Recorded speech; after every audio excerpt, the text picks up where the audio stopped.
The Shining is one of cinema's most mysterious and haunting experiences. It's a film that plays so well to wild, speculative theories because it never shows its full hand. Many horror movies feature these seemingly unstoppable monsters, but then there always comes that scene where they explain what it is, why it's killing people, how do you beat it, and once they become this tangible thing, they're never as scary anymore. Though The Shining is meticulously littered with hints and clues towards the true nature of its intentions, it can never be fully explained or understood. And you always fear what you don't understand.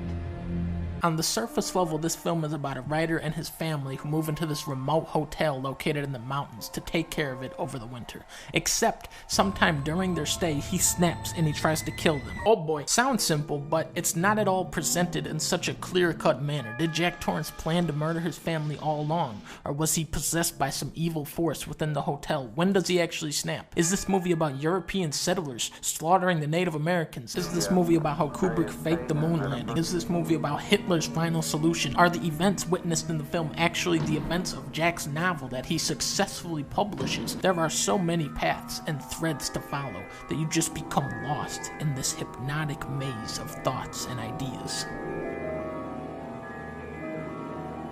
One of the most terrifying elements of this movie is how it so realistically envelops the viewer into this scenario of domestic abuse. Wendy and Danny are snowbound in this isolated location with Jack, just as many women and children are trapped in these horrible, abusive relationships. As a spectator, of course you say, what are you doing? Get out of there. Get out. But in real life, things are never that simple. You've had your whole fucking life to think things over.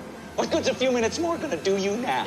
The Holocaust, the Native American genocide, slavery, all of this wickedness is in the past, yet we still feel its reverberations today. White man's burden, Lloyd, my man. White man's burden.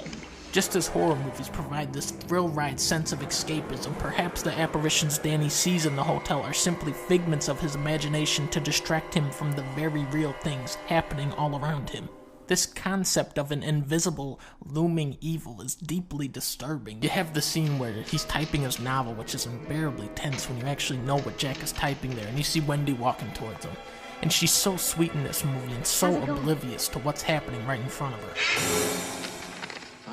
The Shining's more interested in concepts and images than flimsy jump scares. The camera sticks to Danny as he explores the Overlook Hotel's labyrinthine design, allowing your mind to wander as you gaze into this impenetrable, supernatural place. You start building this familiarity with the hotel's cryptic layout while your imagination fills its empty rooms with dark, foreboding thoughts. Shelley Duvall, Danny Lloyd, Scatman Crothers, Barry Nelson, Joe Turkel, Philip Stone, every single role. It's just perfectly cast here. You don't try and photograph the reality.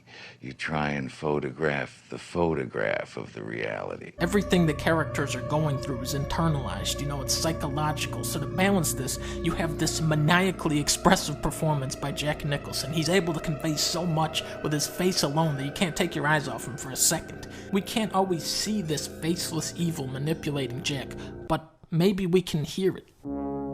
Right from the opening scene, this creepy electronic organ suggests a sinister force lurking above us microscopic humans who are helpless to fight back, almost as if the trees themselves are scheming against us. Kubrick, having been a huge fan of David Lynch's Eraserhead, employs a similar technique of a droning, ominous soundtrack filling the air with dread, never allowing the audience to breathe. The hotel seduces Jack with a relieving melody, while transforming the image of his loving family into this horrible, oppressive noise. Then, this fucking avant-garde nightmare orchestra starts stabbing at you with violins. Jeez, get out! What are you doing? Get out of here! Come out! Get out! And then it's over.